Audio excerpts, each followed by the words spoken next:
주 예수보다 귀한 것이 없는 것을 기억하며 오늘 또 부활의 주님을 만나는 이 시간이 되게 도와주시옵소서. 아멘. 우리의 입술의 모든 말과 우리 마음의 묵상이 주님께 연락되기를 원합니다. 아멘. 오늘 또 준비된 귀한 말씀 위에 성신의 기름 부음의 역사가 일어나게 도와주셔서 우리 마음 신비에 옥토밭으로 만들어 주시고 30배, 60배, 100배의 결심 맺게 도와주시옵기만을 예수님의 이름으로 기도드립니다. 아멘.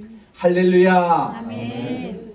우리 이렇게 오늘 주님 앞에 나올 때마다 우리 매주 1년 52주일은 부활을 기념하는 주일인 것입니다.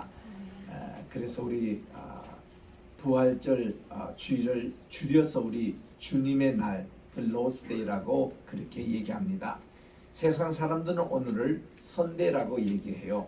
이거를 그대로 번역하면 일요일은 로마 시대 때에 태양 신을 섬겼던 날, 먼데이는 이 달신을 섬긴 날, 투즈데이도 별신을 섬긴 날, 웬즈데이 이렇게 해서 다 해와 달과 별을 섬겼던 날을 우리 요일의 이름으로 정하고 있지 않습니까?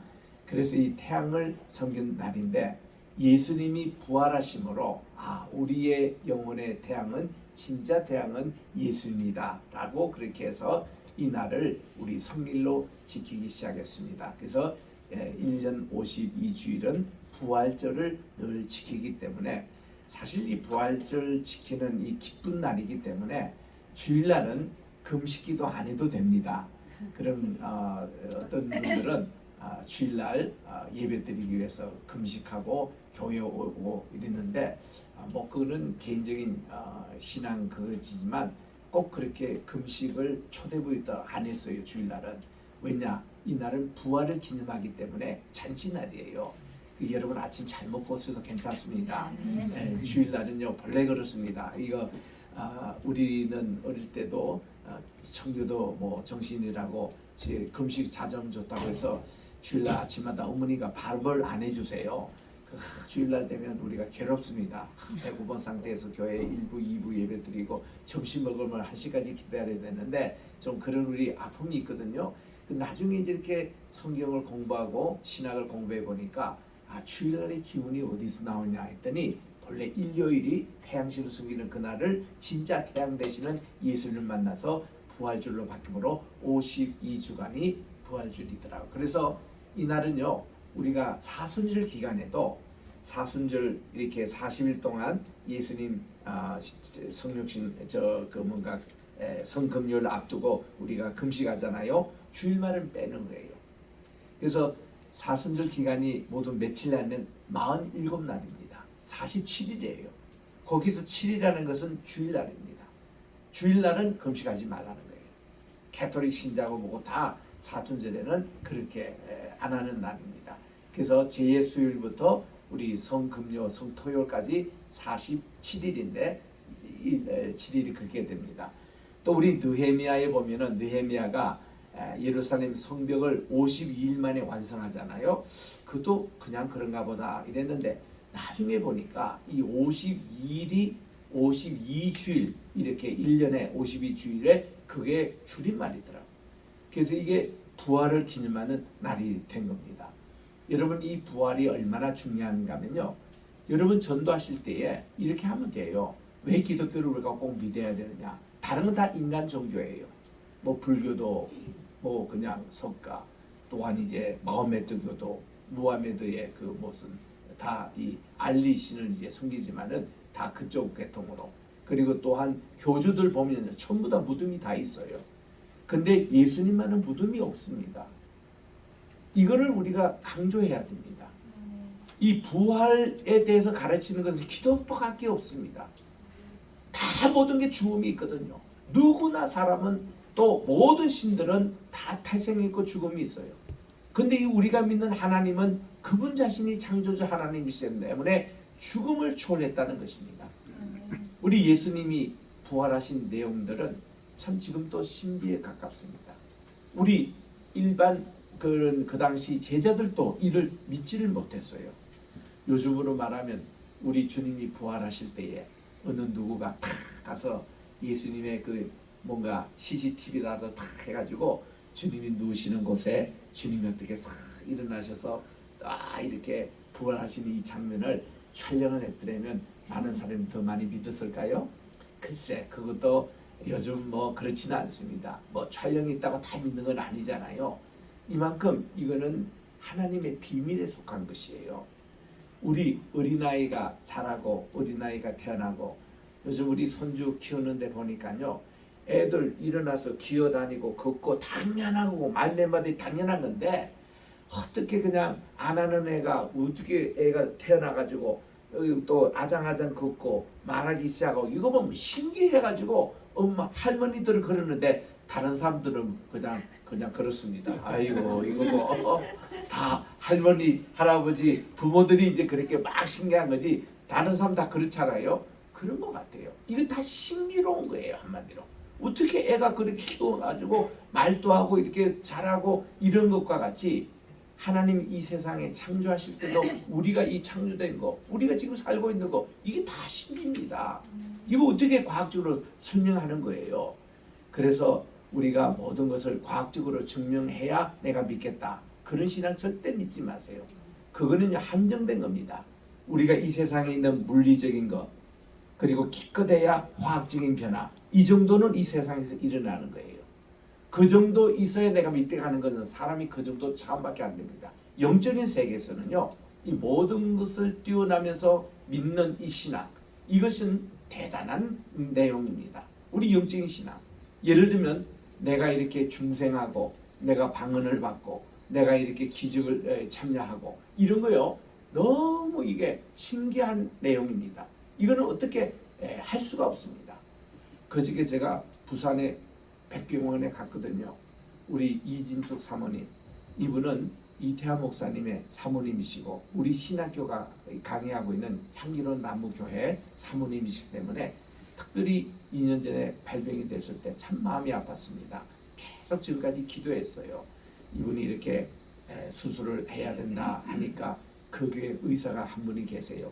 이게 무슨 암은 수술을 한 번 해야 하면 요 암이 도망가가지고 다른 데 또 숨어 있는다는 거예요. 칼을 대는 순간에 이 암세포를 오히려 퍼뜨리기 때문에 안 하는 게 좋겠다. 그 얘기를 들으시고 이제 계속 자연 치료만 해온 겁니다. 근데 이게 자꾸 가슴이 커지고 어느 정도 가면은 수술 직전까지 5kg까지의 이거를 아기를 우리 가져도 2kg, 3kg 이런 애인데 이거 5kg 이거를 가지고 1년 이상 살한 거예요. 그런데 희망이 생겼습니다. 김포병원에 가니까 암이 다른 데 펴지지가 않았어요. 자, 이쪽으로만 몰려가지고. 그래가지고 이분이 기도하시는 장로님이신데 전국에서 이런 것을 수술하는 데가 서울에는 없대요. 그 의사 선생님이 하려고 하지 않는데요.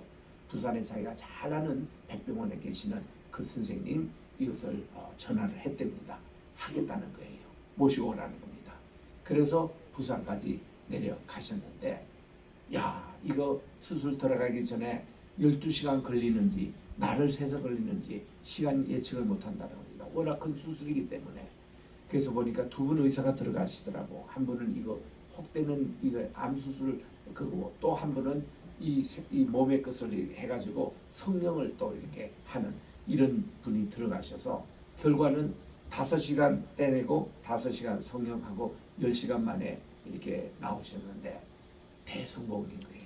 아멘. 부산에 이번에 내려가니까 활짝 웃는데 야 2년 이상 만에 보는 그 해맑은 웃음 그리고 그러다녀 이제 다 모든 거 음식 다 먹어 이제는 암이 완전히 없어졌어.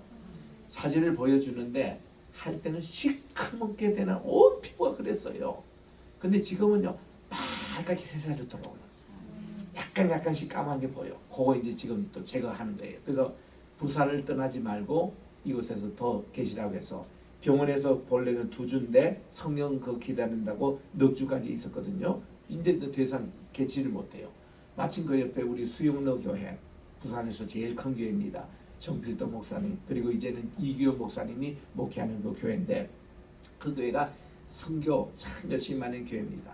선교 열심히 하니까 하나님께서 이 교회를 부흥시켜 주셔가지고 본래 2,000명 교회가 5만 명이 됐던 교회가 됐습니다. 그래가지고 이 5만 명의 교회가 왜 이렇게 보고를 받는다 보니까요. 지금 또 한 선교사님 오시잖아요. 선교관에 다 모세요. 모셔가지고 6마을, 그러니까 6가정을 붙여줘가지고 한 선교사님 섬기기 위해서 매일 식사 제공하고 선교사님들에서 모든 무료로 제공하고 이것을 선교방이 150개 집 있는 거예요. 그 들어가기도 힘듭니다. 몇 개월 이렇게 줘야 되는데 이태환 목사님 사모님, 이준 사모님이 여기에 들어가시게 됐어요. 그 백병에서 나오셔가지고 바로 그렇게 하시는데 지난 한 달 동안에도 이 수육로 교회 선교팀 그 권사님이요 매일 하루도 빠지지 않고 식사를 지금까지 제공하게 오세요. 앞으로도 계속 하신대요. 얼마나 감동이 되는지. 그리고 그 사모님이 완전히 새살을 얻었어서 그때 제 수설의 날짜를 제2의 인생으로 태어났다고 그날을 생일로 앞으로 하신다고 그러시더라고. 이런 모습을 보고 왔는데 문제는 갈 때도 KTX 타는데 주말이어가지고 표가 없어서 겨우 구했고 올 때는 완전 매니저해가지고 올지들 못했어요. 그 금요일날 저녁에 와서 기도회 인도회를 해야 되는데 난리 났다. 그래서 양호기 목사님께 전화해서 우리가 이런 사정으로 이렇게 좀 입석도 없어 이제. 그래서 거기서 있으면서 우리 또 양시열 장로님이 오셔서 호텔방도 하나 마련해 주시고 또 우리 세리 전도사님 부모님이 좋은 또그 횟집에 가서 또 회도 저녁 사주시고 아침도 또 금수 복국이라고 부산에서 제일 유명한 복집에 또 복도 먹고 그리고는 이제 여기 인천에 빨리 와야 되는데 표가 없어요 진짜. 그래서 입석을 사가지고 우리 출발하기 20일 전부터 가가지고 기차문이 열리자마자 그 옆에 그 뭡니까 그 임시로 앉는 거 있죠. 무슨 시설 쓰죠. 오자마자 그 두 개가 아니야. 거기 딱 차지하고 야 성문에 와서 표 검사하면서 우리가 지금 표가 그런데 어디 중간에 변하면 그 좀 바꿔달라 그랬더니 아 여기 꼭 앉아 계시라고 지금 표가 완전히 동나가지 없다고 하면서 2시간 반 동안 화장실도 못 가고 거기만 앉아 있다고 왔어요. 그래서 다행히도 그렇게 앉아서 왔습니다만은 입소 싸요. 우리 저 복동 좌석보다도 4천 5천 싸면서 또 그 객실에 우리 앉아 있으면 참 답답해요. 좀 얼마나 초만에 돼가지고 공기도 탁한데 시원한데 거기 이제 그 있어서 어저께 잘 도착했습니다만은 나 오늘 그 모습을 보고 부활의 메시지를 지금 준비하고 있는데 야 우리 내가 눈으로 현장에서 보고 온 거예요. 야 이게 새로운 삶, 새로운 수박. 그래서 이분이 미러클 7천의 그저 시트에서 출연회가 이 사실 그때 막 투명하실 때 그걸 알려서 많은 분들이 이렇게 기도도 해주시고 그러는데 내가 다시 좀 출연회가 살아있는 모습으로 다시 간증하시라고 이렇게 얘기하고 왔습니다만 이 부활이 그렇게 중요합니다. 여러분 우리 성경에서 부활이라는 게 신앙생활의 핵심이에요. 핵심. 우리 성경에서 여러분의 삶 속에도요 부활이 핵심이 되시기 바랍니다. 이게 저는 우리가 그냥 살아가는 건 다 사람이 죽음이 다 있어요. 웃는데 우리는 부활의 신앙이기 때문에 주님이 이렇게 말씀하셨습니다. 나는 부활이요 생명이니 누구든지 나를 믿는 자는 죽어도 살겠고 어떻다고요? 죽어도 산다고 그랬어요. 그리고 살아서 나를 믿는 자는 뭐예요? 영원히 죽지 않느냐. 기독교는 한마디로 죽음이 없는 신앙이에요. 복음이에요. 자, 우리 몇 개만 찾아보겠습니다. 로마서 1장 4절을 한번 찾아보겠습니다. 로마서 1장 4절. 사도 바울은 이 부활에 대한 신앙을 굉장히 소중하게 여긴 분이에요. 왜 이분은 부활로 기독교인이 됐으니까. 우리 1장 4절 다 같이 한번 읽어보겠습니다. 시작. 성결의 영으로는 죽은 자들 가운데서 부활하사 능력으로 하나님의 아들로 선포되셨으니 곧 우리 주 예수 그리스도시라. 부활로 예수님이 비로소 예수 그리스도가 됐다는 거예요. 이 부활이 없었으면 인성으로 오신 예수님, 성육신 하신 그분으로 끝났을 텐데 부활하심으로 하나님의 아들이 되셨다. 신성이 되셨다는 거예요. 예수 그리스도 우리 메시아가 되셨다는 거예요. 이 부활이 그만큼 중요합니다. 이 부활의 신앙이 그렇게 중요하다는 거예요. 그리고 우리 찾지는 않습니다만은 고린도 15장이 전체 부활의 장인데 그게 22절에 보니 우리 주님은 잠자는 자들의 첫 열매가 되셨다 그렇게 얘기합니다. 이 첫 열매가 됐다는 예수님의 부활은요, 잠시 죽다가 다시 잠깐 소생한 거 있죠. 우리 예수님도 세 사람을 그렇게 했습니다. 첫째로 나인성 과부의 아들을 주님이 살리셨어요. 근데 그 아이가 계속 살던가요? 제명제 좀 더 살다가 죽은 거죠. 또 12살 된 회당장 야이로의 딸 주님께서 살리셨습니다. 그때 뭐라고요? 아람말로 달리다굼, 굼이라는 것은 일어나라, 달리다라는 것은 따라 이런 뜻이거든요. 따라 일어나라, 달리다굼 하고 12살 된 애가 살아났어요. 근데 이 애가 계속 120살, 200살, 300살 계속 살던가요? 아니에요. 그냥 제만 살다가 다시 죽었습니다. 세 번째, 우리 주님께서는 죽은 지 날이나 되는데 우리 주님이 살리셨어요. 나사로를. 그 나사로를 살려가지고 나사로가 너무 자기가 죽은 지 나흘이라는 것은 뭔가니 3일 만에 다시 살아났다는 것은 가능한 얘기입니다. 사람의 영이 이렇게 죽다가 3일 동안 이렇게 다닌대요. 그건 다 유대인의 그 신앙의 원리 나옵니다.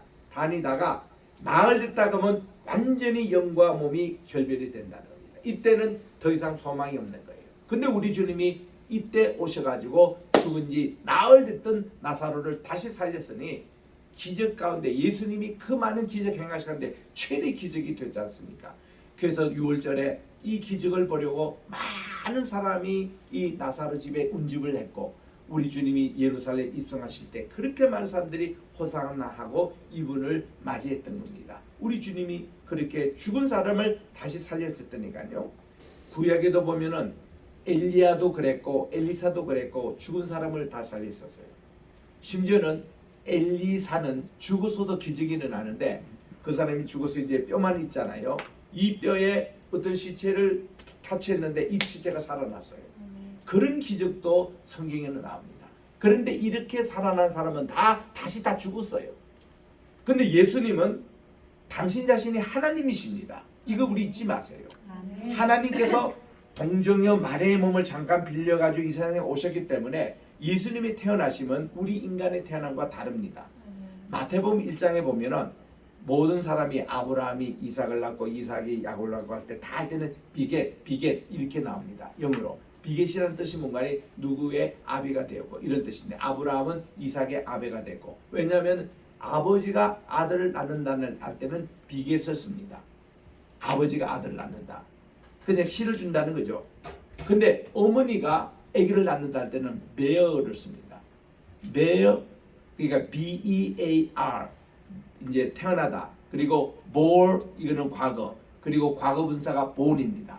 그래서 우리는 I am 나는 언제 태어났다. I was born. 그리고 자기 생일 on June 19 이렇게 얘기할 때는 born을 반드시 써요. 우리는 엄마에게 태어났다 이렇게 봅니다. 근데 마태복음 1장 1절부터 16절까지 족보의 내용은 전부 다 비가시예요. 그러니까 마지막에는 예수님이 육신의 아버지가 요셉이라면 요셉이 예수를 낳고 비계시럽게 나올 거예요. 그 말이 없어요. 없고 마지막 16절에는 이렇게 나옵니다. 메리를 통해서 예수님이 Jesus was born이라고 이렇게 나와요. 이 마리아를 통해서 태어났다고 이렇게 나옵니다. 그래서 예수님만은요. 그 아버지가 누군가니 하나님 자신이에요. 그냥 하나님 자신이 이 몸을 그냥 빌려서 태어나신 성육신 하시는 그분이에요. 그러니까 그분의 모든 하신 일이 다 하나님이 하신 일이에요. 그 모든 기적이 가능하죠. 생사화복이 다 가능한 분이죠. 그런데 그분 자신이 십자가에 달리신 거예요. 엘레 라박사오니 나의 하나님 나의 하나님 어디에 나를 있습니까 하고 많은 신학자들이나 목회자들이 잘못 해석합니다. 예수님이 아들로서 아버지 되는 아버지에게 좀 원망하고 아버지 내가 이렇게 고통된 당신은 어디 있습니까? 이렇게 하는 거라는데 천만의 말씀. 하나님 자신이 그런 거 아니에요. 그거 원망하는 소리 전혀 아니었습니다. 이것은요 시편 22편 다윗이 앞으로 오실 예수님이 이런 십자가 당하시는 예언의 말씀을 그대로 우리 주님이 읽으신 거예요. 시편 22편을 읽으신 거예요. 근데 요 밑에 제자들이요 다 도망하고 사도 요한만 있었거든요. 저 멀리까지 그 있던 제자들이 엘리 엘리 라마 사박다니니까 저 엘리야를 부르나, 아니면 저게 한 구절만 들었던 사람들이 아유 저거 예수님이 또 너무 괴로워서 아버지께 또 그렇게 하시나, 그게 아니에요. 예수님이 겟세마네 동산에서 기도하셨잖아요. 내 원내를 마보시고 아버지의 원대로 행하여 주시옵소서. 그거는 무슨 기도인가 하니 하나님 자신이니까 기도하실 필요가 없는 거예요. 그러나 너희들이 이렇게 신앙생활 해라, 이렇게 기도해라, 이렇게 예배도 드리라, 이렇게 전도해라. 정말 이렇게 전도라는 것은 병자를 고쳐주시고 말씀을 전하시고 다 이런 삶을 주님이 모범주로 해주신 거예요. 왜냐하면 그전에는 주님이 제사장 보내주시고 선지자 보내주시고 그렇게 많은 왕들을 보내주셔서 전도를 했지만 사람들이 도무지 안 믿으니까, 그래서 우리 주님께서 직접 하나님이 이게 인간의 육신을 입으시고 우리에 오셔서 이렇게 제발 믿으라고 주님이 직접 십자가에 돌아가시고 그렇게 하신 거예요. 어떤 분이 내게 질문했습니다. CTS에서 제가 방송할 때입니다. PD가 질문한 거예요. 목사님, 질문 있습니까? 무슨 질문입니까? 왜 주님은 왜 유대 그 사회에 오셔가지고 유대인들 향해서 그렇게 전도하시고 그렇게 하시냐고. 내 대답이 그렇습니다. 이 세상에서 가장 골치 아픈 사람이 유대인이라고. 유대인만 저 사람들이 전도가 되면은 이 세상 사람들 다 거저먹기라고. 그만큼 제일 마지막 주자들이 유대인이 그렇게 고집이 셉니다.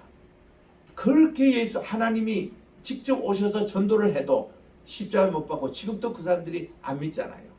예수님을 그래도 믿는 사람을 메시아닉 주인이라고 할 정도로 소수밖에 안 됩니다. 그런데요, 예수님의 로마서 11장의 25절을 보면 마지막 날에는 유대인들이 다 예수를 믿게 돼 있답니다. 왜 믿지 않는가 하면은 그들이 믿지 않는 구원의 숫자를 이방인에게 지금 주기 위해서 주님이 잠시 저들을 마음을 강팍하게 하셨다는 거예요. 그래서는 우리는 그 자리에 이방인의 수가 지금 들어온 거예요. 본래는 유대인들만이 12지파들이 이제 12,000명씩 해서 14만 4천만 유대인들이 구원받을 그 숫자가 우리 이방인들 숫자가 이제 들어온 겁니다. 근데 요게 14만 14년이 이게 꼭 실수냐 하면은 실수가 아닙니다. 실수라고 강조하는 것이 신천지입니다. 신천지에서는요, 유대인의 그 수를 자기들이 딱 도둑질 해가지고 자기들만 믿어야 신천지가 한다 해서 무슨 그들의 베드로 지파 무슨 안드레 지파 해가지고 12지파를 했는데, 아이 그럼 지금 신천지 자기들이 말하는 수가요 지금 50만이 넘거든요. 자기들이 이 얘기해놓고는 14만 4만 거기 말고 그 나머지 숫자는 신천지 교회라도 구원을 못 받고 있잖아요. 그거 문제는 어떻게 생각합니까? 그래서 이 지파장들도 대답을 안 해요. 야, 기독교인들 덜 추수해가라. 무슨 추수꾼들하고 다 교회 와가지고 도둑질 전부 다 해가지고 장로님 뭐 권사님들 이런 헌금 많이 하는 분들 다 신천지 지금 끌고 가잖아요. 얼마나 그 사람 전도하는 것은 신천지를 배워야 됩니다. 와, 그 사람들은요 심리적으로 전부 다 연구해가지고 이 사람이 가장 필요한 것을 6개월 동안 조사 다 해가지고 다 자기 그냥 낚으면 절대로 신천지라고 얘기하지 않고 하는데요. 한 번 데려가면 못 빠져나오게 그렇게 해요. 이게 신천지거든요. 그래서 이 사람들 참 이거 그게 빠져가지고 가정이 헤어지고 교회가 그렇게 분열이 되고 많이 해도 속수무책이에요. 이 사람들 다 예수 믿는 사람 그것도 알짜분야만 첨단합니다. 청년들 가운데 기타 잘 치고 잘생기고 이런 사람들 그 시대에 가면 미인들이 많아요. 다 그 여성을 좋아하는 사람이 미인계를 쓰고 돈이 필요한 사람은 돈을 갖다 주고 무슨 뭐가 미술 학원이 필요한 미술을 다 공짜로 가르쳐 주고 이런 걸로 이렇게 세를 부리는데, 그럼 그 사람들이 14만 13세 벌써 그 숫자를 자기들이 얘기한 대로 찬 게 5년 전에 벌써 찼는데 그 외 사람들은 지금 신천지 자녀도 그 숫자에 안 들어가니까 그 문제는 어떻게 하냐고요. 그 밑에서 지금 이만희 씨도 입을 딱 댑니다. 저 양반이 죽어야 되거든요. 안 죽는데 그 사람들이. 그래서 우리는 요즘 얘기가 이만희 씨 빨리 죽게 해주세요. 그래서 그 기도를 하는데, 여러분 이거 다 인간이 만든 종교. 모든 종교는 부활이 없습니다. 그래서 이 기독교만이 이렇게 부활, 죽음을 우리가 초월하는 때문에 우리가 얼마나 행복합니까? 그래서 이 사도 바울은요, 예수님을 그분이 공생에 한 번도 그가 본 적이 없습니다. 그분을 만난 적도 없어요. 그런데 이분은요, 부활하신 예수님을 만난 거예요. 그의 담에석 도상에서 만날 때 부활하신 주님이 거기에 나타나기 때문에 항상 그분에게는 그리스도 예수입니다. 부활하신 그분이 우리의 메시아 그리스도 예수, 그분이 예전에 3년 동안 공생했던 바로 그 예수구나 해서 우리 따라합시다. 그리스도 예수. 이게 바울 스신의 80%가 그 용어를 씁니다. 근데 예수님의 진짜 제자들은 어떻게 씁니까? 우리가 봤던 그 예수님, 그분이 그리스도라. 그러니까 최초의 고백이 예수님은 그리스도라. 이렇게 해서 예수 그리스도 이렇게 씁니다. 그게 우리가 예수 그리스도 성경에 보면 또 그리스도 예수 쓰는데 그리스도 예수는 바울 스신만 나온 얘기예요. 우리 모두의 다에게는 다 우리도 그리스도 예수가 맞습니다. 우리는 예수님을 직접 본 적이 없거든요.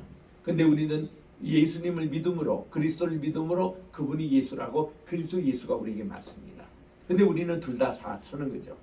이래서 이 부활이 이렇게 중요한 신앙을 갖고 있습니다. 오늘 우리가 스토리를 보니까 첫 번 부활절의 예를 이렇게 전합니다. 거기서 이제 여인들 몇 사람이 예수님께 향품을 부어드리려고 이제 찾아간 겁니다. 그 누가 봤느냐? 예수님의 친모 마리아가 오늘 12절에 보니까 그게 보니 야고보의 그 어머니 마리아라는데 그분이 예수님의 친모거든요.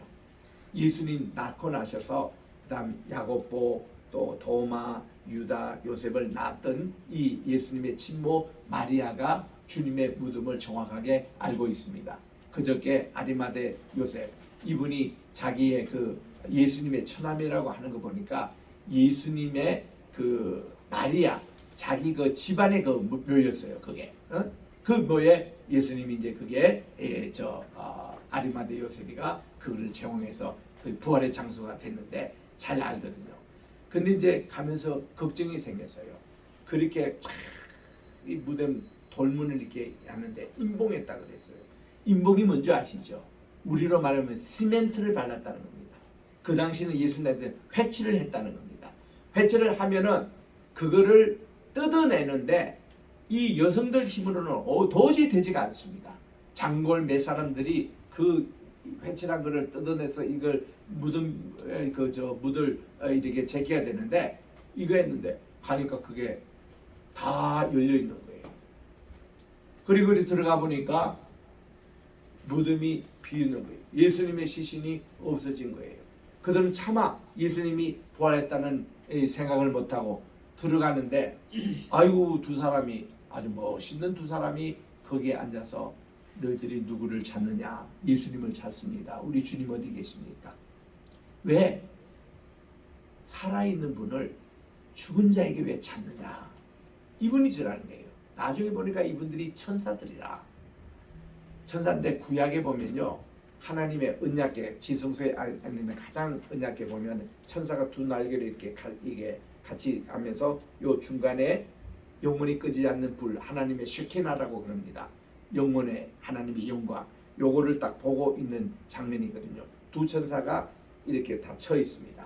예수님이 시신 있는 곳에 하나는 머리끝 하나는 발끝에 두 천사가 이렇게 앉아 있는 거예요. 요 모습이 뭔가니 우리 주님이 다시 영원한 언약궤가 됐다는 거, 지성소가 됐다는 거, 이 사인이거든요. 그래서 왜 너희들이 살아있는 분을 죽은 자에서 찾느냐? 이 질문이 역사적인 수사학적인 질문입니다. 우리들도요 절대로 예수님을 죽은 데서 찾지 마십시오. 그분은 살아 계셨습니다. 우리 십자가의 부활의 우리 주님을 믿어요. 우리 주님이 때문에 십자가에 달리신 그런 모습에 그거를 우리는 믿지 않습니다. 부활의 주님을 우리는 믿잖아요. 그러니까 그 주님이 오늘도 우리와 함께 계시는 이런 것이요. 주님께서 이제 이렇게 엠마오로 돌아가는 두 제자인데 그 중에 한 분이 글로바라는 제자고 또 한 분의 제자가 있는데 많은 성경학자는 이분이 부부가 아닌가 그렇게 생각합니다. 왜냐하면 엠마오에 갔을 때도 같은 집에 살았거든요. 부부 아니면은 아니면 이 집에 함께 살고 있는 두 제자로 왔는데 이분들이 이제 엠마오로 돌아가는데 그 거리가 11km나 됩니다. 우리 지금도 예루살렘에서 저 텔아비브 공항까지 가려면은 가는 그 노선에 있습니다. 엠마오가 11km 같으면 꽤 컸습니다. 우리 새벽기도 마치고 이거 여기 한 바퀴 세 줄을 한 바퀴 도는데 2.7km 걸리거든요. 그것도 한 5,500이라고 좋아하는데 이거 11km 같으면요. 우리 그걸로 이거 뭐 몇 보 이런 거 하면 한 4만 보 그 정도 되는 거리입니다. 참 거기도 거리가 꽤 있죠, 그죠? 한 서너 시간 걸리는 그런 거리인데, 자 이쪽으로 이렇게 가는데 정말 두 사람들이 근심하면서 여러 가지 얘기를 주고받으면서 가니까 예수님이 오신 거예요. 부활의 주님의 모습이 틀립니다. 근데 우리 주님은요, 그냥 쉽게 말하면 우리가 얘기하는 무슨 영의 존재가 아니에요. 영은 뼈도 없고 살도 없고 근육 없는데 우리 주님 다 있으신 거예요. 또 식사도 하실 수 있습니다. 우리 주님이. 그리고 이 모습이 투명 인간처럼 이게 옆에 있지만 눈에 보이지 않을 수가 있습니다. 우리 주님의 그 모습이, 그 영체가 그렇습니다. 우리도 나중에 죽고 이제 부활체가 되면 우리도 그런 영체가 되거든요. 그래서 우리 주님이 옆에서 이렇게 동행하는데 당신들이 무슨 얘기를 하고 있습니까? 아이고 지난 주말에 이 예루살렘에 일어났던 그 큰일을 모르고 계십니까? 하니까 우리 주님이 모른 척 하시고 이렇게 물으셨습니다. 왜냐하면 이 두 제자들은 지난 주말 이 부활의 사건에 대해서 어떻게 생각하는가 하고 알고 싶어서 그러셨습니다. 그랬더니 그냥 여자들이 그냥 오늘 무덤에 갔다 왔는데 예수님의 시신이 없어졌는데 거기서 두 천사가 얘기 나와가지고 살아 계셨고 또 어디 갈린 데서 우리는 도저히 믿기질 못해가지고 우리는 이제 주님도 안 계시고 우리는 더 이상 희망도 없고 예루살렘에 있을 필요도 없고 해서 고향으로 돌아가고 있습니다. 그랬더니 우리 주님이 옆에 계시다가 이 미련한 사람들, 이거 믿음도 없는 사람들 한번 생각해 보시라고 27절에 보니까 구약의 율법에 또 이렇게 선지서에 또 시편에 다 예수님에 관한 그런 설명이 쭉 나온 것을 말씀을 엠마오 가면서 쭉 그 성경을 봅니다. 했더니요, 이 두 제자들의 마음이 뜨거워졌다고 그랬습니다. 본문에 보니까 막 불탔다고 그랬어요. 여러분 오늘도 이 설교를 듣고 여러분 마음에 이런 불타는 심정이 있으시기 바랍니다. 막 불이 탔다고 그랬어요. 그래가지고 너무 은혜를 받고 에마우에 금방 도착한 거예요. 해는 이제 기울어 갑니다. 그래서 rabbi 선생님으로 저는 생각했어요. 선생님 어디 유알 호텔도 없으시고 이러면 우리 집에 가서 오늘 식사를 하시고 주무시고 내일 아침에 가시면 안 되면 했더니 우리 주님이 이들의 초청에 응해서 들어가십니다. 그래서 엠마오 식탁에 앉으셨습니다. 이 두 분이요 얼마나 부엌에서 열심히 빵도 굽고 야채도 샐러드도 만들고 이렇게 식사를 다 준비하고 커피도 끓이고 딱 이래서 이제 딱 식탁을 차렸습니다. 1시간쯤 걸렸나요? 자 이렇게 이제 아주 빵 냄새도 착 나고 이런 가운데서 보통 그때 그 식탁이 주인이요 빵을 만든 그리고 이 음식을 준비한 주인이 나그네를 위해서 축복기도 해줘요. 이렇게 해서 우리 집에 오셨는데 이분을 축복해 주시고 이 식사 잘하게 해달라고 이렇게 하는데요. 이날 이 글로바가 너무 올 때 은혜를 많이 받아서 오늘은 특별한 이 손님으로 이분에게 식사 기도를 부탁한 거예요. 그 우리 주님이 그를 받으시고 추사 기도를 딱 하는 순간에 저들의 영안이 열렸습니다. 부활의 예수님이시거든. 아이고 주님하고 두 제자가 얼마나 반갑게 맞았는데 주님의 그것은 시야에서 사라진 겁니다. 이거 잘 보세요. 시야에 사라졌지만 주님이 사라진 게 아니에요. 주님은 거기에 계시는 겁니다. 여러분의 식사하실 때에 가정 예배 드릴 때에 여러분이 주무실 때에 우리 주님이 여러분의 가정을 다 지키고 계세요. 그런 주님을 발견하시기 바랍니다. 나는 이거를 주님이 바로 곁에 계시는 것을 나는 직접 몇 번이나 나는 봤습니다. 우리 주님이 창가에도 계시고 침상에도 계시고 우리 식사할 때 같이 앉아 계시고 그 모습을 봐야 돼요. 우리 주님은 보이지 않는 손님이에요. 우리 가정에. 또 우리와 대화할 때 우리 막 대화하잖아요. 거기에 우리 주님은 함께 대하에 동참했던 주님. 내가 아파하고 이럴 때에 우리 주님이 함께 아프지 않게 와서 만져도 주시고 외롭지 않게 지내시는 분. 우리 주님은 항상 우리와 함께 계세요. 이게 성신의 그런 모습으로 우리에게 주시는 그분이 예수님이고 그분이 하나님이시거든요. 그분이 지금 이 자리에 계시는 거예요. 우리가 이거를 보셔야 되는데, 이게 우리 영안이 지금 엠마오 제자가 열려가지고 우리 주님을 발견한 순간에 그들이 다시 예루살렘을 갑니다. 갈 때 주님이 어디 가세요? 주님도 같이 뛰어오시다. 같이 계신 거예요. 근데 보이지 않는 것 뿐이지. 야곱이가 자기 고향 말에 돌아오는데 하나님이 너 뒤로 봐라 보니까 하나님의 군대, 마하나임 군대가 다 그를 포위하잖아요. 20년 동안 포위했는데 그가 한 번도 영안이 열리지 않아가지고 하나님 군대를 못 본 것 뿐이지 하나님이 항상 그렇게 계신 거예요. 여러분의 평생의 말이죠. 여러분이 예수를 믿잖아요. 그리고 구원의 길로 가잖아요. 하나님 우리에게 수호천사를 다 보내주십니다. 여러분에게 다 수호천사가 계세요. 그분들이요 우리를 알고 위험한 길을 피하게 하고 우리를 지켜주시고 궁극적으로 어때요? 죽음이 두렵지 않는, 죽음이 주먹을 넘어가는 부활의 세계로 항상 우리를 지켜주시는 게 좋으신 하나님이에요. 그 우리 예수 믿는다니까 얼마나 좋은지 몰라요. 그 많은 사람들이 죽음 때문에 다 두려움에 떨고 그런 분인데, 그래서 이런 우리 부활을 강조하는 우리 로이교회 많은 사람 초청하시기 바랍니다. 세상 사람은 보면 다 죽음에 대한 두려움이 있어요. 다 두려움이 없는 우리 정말 이 부활의 주님을 믿는, 그래서 이렇게 돌아오는데 그 제자들이 갈 때는 참 절망과 실망에 차서 고향으로 갔지만 예루살렘 돌아올 때는 그렇게 기쁨으로 왔다는 겁니다. 그래서 제가 여기 김두한 장로님, 제가 영락교회 봉사할 때에 우리 찬양대 지휘자이시기도 했습니다. 저는 그때 2부 찬양대였고 김두한 장로님 5부 찬양의 지휘자인데 그때 이분이 이 노래를 지으셨어요. 우리 엠마오 도상에 가는 엠마오 마을로 가는 두 제자, 절망과 공포에 잠겨 있을 때 주 예수 그들에게 나타나시사 참되신 소망을 보여주셨네. 이 세상 사는 길 엠마오의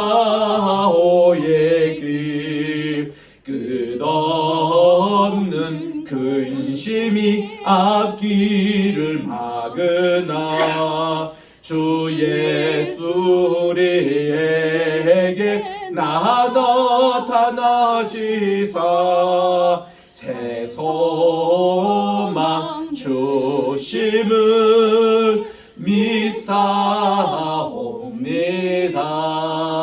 아직도 제가 특성할 만한 목소리는 있죠. 이게 목소리가 많이 좀 가라앉았습니다만은 여러분들 이게 가사 내용이 얼마나 좋은지. 우리도 그렇습니다. 부활의 주님과 함께 동하는 삶과 없다라고 생각하는 삶이 이렇게 차이가 나요. 여러분 오늘부터 절대로 여러분 절망과 근심과 스트레스와 걱정하지 마시고 예수님 안에 꼭 기쁨과 환희를 가지시고 부활의 소망으로 살아가시기 바랍니다. 그래서 그들이 예루살렘에 도착했어요.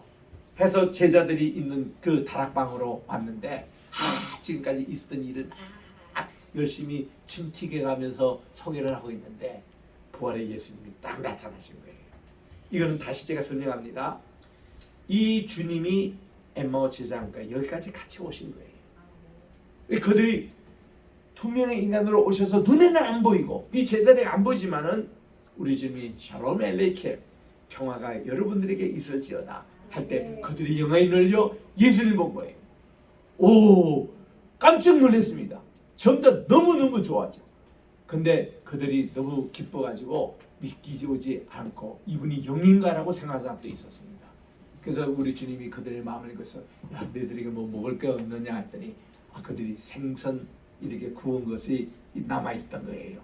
또 하나는요, 킹제임스 바이블에 나오는데 우리 성경에는 안 나옵니다. And the honeycomb, 이렇게 꿀벌 있죠.